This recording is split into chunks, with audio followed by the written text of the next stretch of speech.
Good morning students.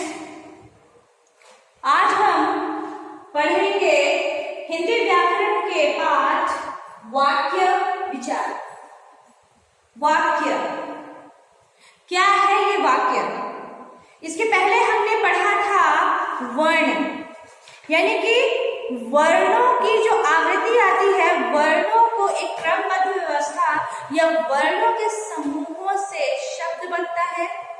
एक स्वतंत्र ध्वनि जिसे आसानी से बोला जाए या स्वर की सहायता से बोला जाए, तो जो स्वर और व्यंजन कहलाते हैं वो वर्ण हैं, और वर्णों की सहायता से शब्द बनते हैं।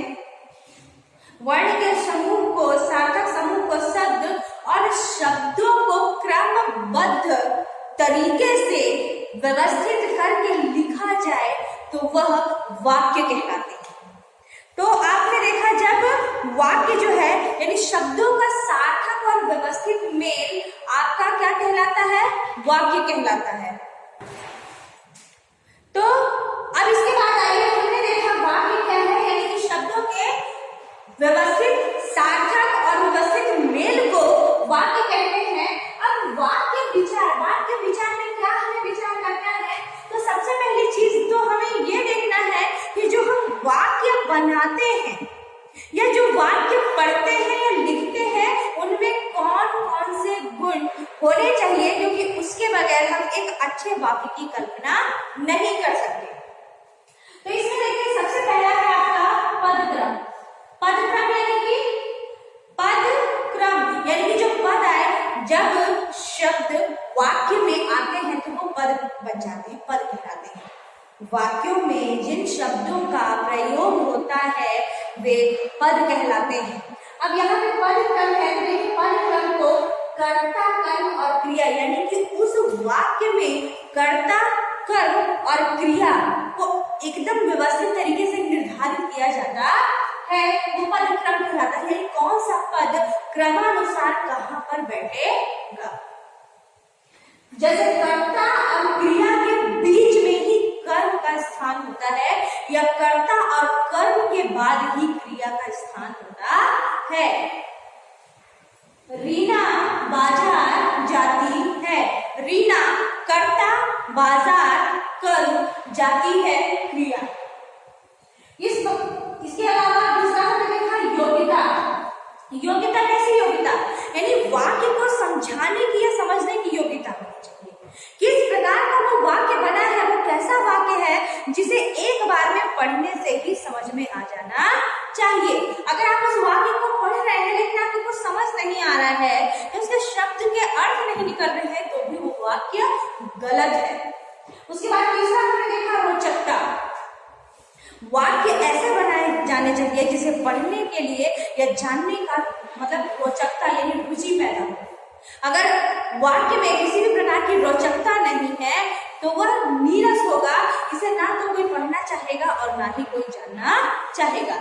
इसलिए वाक्य बनाते समय में रोचकता भी होनी चाहिए। फिर है अन्वय। अन्वय यानी कि मेल। अन्वय यानी कि मेल, और अन्वय का अर्थ होता है मेल। और मेल किस चीज का? यानी कि जो वाक्य हम बना रहे हैं उसमें लिंग, वचन, कारक के आधार पर मेल होना चाहिए। यानी कि लड़के फुटबॉल खेलती है, तो क्या वो लिंग के आधार पर सही है? नहीं, वो लिंग के आधार पर गलत है। लड़के फुटबॉल खेलते हैं। मीरा नाचता है, क्या वो लिंग के आधार पर सही है? नहीं, बिल्कुल नहीं। मीरा नाचती है। तो इस प्रकार का अन्वय होना चाहिए जिसमें लिंग, वचन, कारक इत्यादि महत्वपूर्ण होते हैं, और उसको ध्यान में रखकर किसी भी वाक्य को बनाया जाता है। तो ये सबसे पहली चीज है किसी भी वाक्य को बनाने के लिए कि उसमें पदक्रम, योग्यता, रोचकता और अन्वय का होना आवश्यक होता है। उसके बाद हम देखेंगे अंग। वाक्य में जो दो महत्वपूर्ण अंग होते हैं वो कौन कौन से हैं? तो वाक्य के दो महत्वपूर्ण अंग है, पहला है उद्देश्य और दूसरा है विधेय। उद्देश्य और विधेय। अब देखिए, उद्देश्य में जो कर्ता है यानी कि जिसको राम, श्याम, मोहन, सीता, गीता, कर्ता। तो राम, श्याम, मोहन, सीता, गीता, हम, आप, तुम, ये कौन है? ये उद्देश्य है, यानी जिसके बारे में बताया जा रहा है। अब विधेय यानी कि कर्म और क्रिया, यानी कि कर्ता या उद्देश्य कौन सा कार्य करने जा रहा है या क्या कर रहा है, वो विधेय कहलाता है, जिसमें कर्म और क्रिया के आधार पर बांटा गया है। अब जैसे कि यहाँ पे देखिए अंग में जब उद्देश्य है तो राम ने यह उद्देश्य हो गया और एक दुकान खोली। राम ने एक दुकान खोली, या तो क्या बन गया? ये राम ने उद्देश्य और एक दुकान खोली, ये आपका हो गया विधेय। मैं और मेरी बहन, मैं और मेरी बहन दोनों ही कर्ता में आते हैं, तो ये क्या है? उद्देश्य है। अब कर्ता क्या कर रहे हैं? आंगन में बैठकर खेल रहे हैं। मैं और मेरी बहन आंगन में बैठकर खेल रहे हैं, तो कर्ता के द्वारा जो कार्य किया जा रहा है वो आपका क्या हुआ? विधेय हुआ। तो राम ने, मैं और मेरी बहन, आप, मैं, तुम, ये सब क्या है? आपका उद्देश्य है। और इनके माध्यम से, उद्देश्य के माध्यम से कौन सा कार्य या क्रिया हो रहा है, वो आपका विधेय कहलाता है। तो इस प्रकार हमने देखा कि वाक्य के गुण और वाक्य के अंग। देखिए यहाँ पे हमने जब वाक्य पढ़ा था तो वाक्य क्या पढ़ा हमने कि शब्दों के सार्थक एवं व्यवस्थित समूह को या क्रमबद्ध तरीके के लिखने की प्रक्रिया वाक्य कहलाती है ना। और वाक्य में आए हुए शब्द पद बन जाते हैं। इसके बाद परिभाषा के बाद हमने देखा वाक्य के महत्वपूर्ण अंग, यानी वाक्य के सबसे पहले वाक्य के गुण। तो वाक्य के मुख्यतः चार, यानी किसी भी अच्छे वाक्य के लिए कौन कौन से गुण होने चाहिए, उसमें हमने पहले पढ़ा पदक्रम, दूसरा रोचकता, तीसरा अन्वय, और एक और हमने चौथा जो पढ़ा था वो क्या पढ़ा था? चौथा हमने इसमें देखा था कि आकांक्षा, रोचकता, अन्वय, योग्यता, पदक्रम। पदक्रम, योग्यता, अन्वय, रोचकता, तो ये चार चीजें हमने पढ़ी थी। उसके बाद हमने देखा वाक्य के अंग, वो गुण थे। ये अंग है, वाक्य के कितने अंग होते हैं? तो वाक्य के दो अंग हमने पढ़े, जिसमें हमने देखा उद्देश्य और विधेय। उसके बाद हम देखेंगे कि अब वाक्य के कितने भेद हैं। तो वाक्य के मुख्यतः दो भेद किए गए हैं, जिसमें सबसे पहला हम पढ़ेंगे अर्थ की दृष्टि से।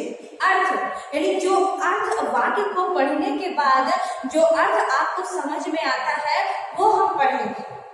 तो अर्थ की दृष्टि से पहला है विधानार्थक।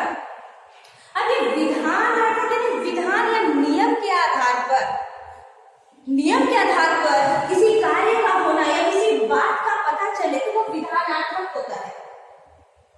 जैसे कि एक एग्जाम्पल में आपको ये सारे उदाहरण देकर बताऊंगी। जैसे विधानार्थक यानी जो डेली के कार्य होते हैं या उस कार्य में कौन सा कार्य हो रहा है या कौन सी बात है, तो वो विधानार्थक कहलाता है। जैसे कि माँ खाना बनाती है, हम खेलने जाते हैं, तुम बाजार जाती हो। तो इसमें हमने देखा लिंग, वचन, कर्ता, क्रिया इत्यादि के आधार पर वो सारे के सारे क्या है?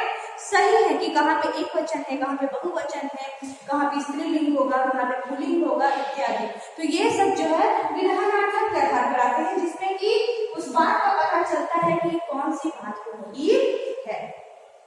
दूसरा हमने देखा निषेधार्थक, निषेध होना, उस काम का न होना, मना हो जाना। अब जैसे कि विधानार्थक में हमने पढ़ा कि माँ खाना बनाती है, तो माँ खाना बनाती है, इसी को निषेधार्थक कर दिए, माँ खाना नहीं बनाती है, माँ खाना नहीं बनाती है। उसके बाद तीसरा आया प्रश्नवाचक, जहां पर प्रश्न का स्वरूप दिखाई दे, क्या माँ खाना बनाती है या क्या माँ खाना बनाएंगी। उसके बाद चौथा आ गए आज्ञार्थक। आज्ञार्थक में क्या है कि जिसमें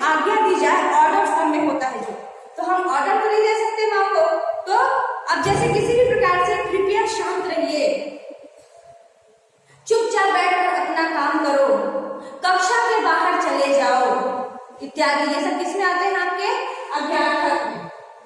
फिर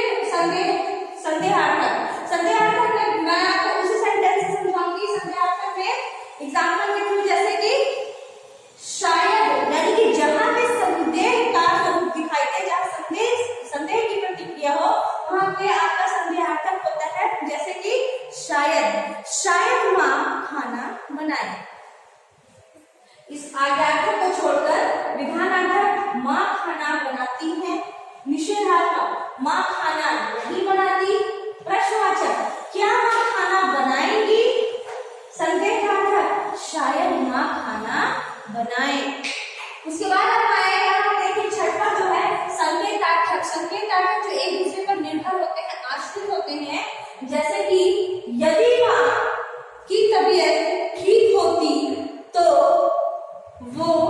वे खाना बनाती। यदि माँ की तबीयत ठीक होती तो वे खाना बनाती। यदि माँ आती तो खाना बनाती। उसके बाद हमने देखा इच्छार्थक।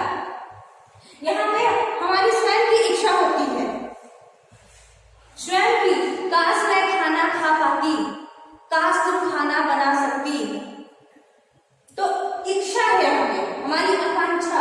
उसके बाद है विस्मयार्थक, जिसमें आपके आवेग होते हैं, जिसमें आपके मनोभाव होते हैं, वो विस्मयार्थक, विस्मयादि कहलाता है। वाह क्या लाजवाब भोजन है, या क्या लाजवाब खाना है, वाह कितना सुंदर स्वाद है। तो इस प्रकार से हमने देखा कि अर्थ की दृष्टि में ये 8 प्रकार के होते हैं, और जिसमें पहला है विधानार्थक, जिसमें वाक्य में उस बात का पता चलता है। दूसरा है निषेधार्थक, यानी कि वह कार्य नहीं होता।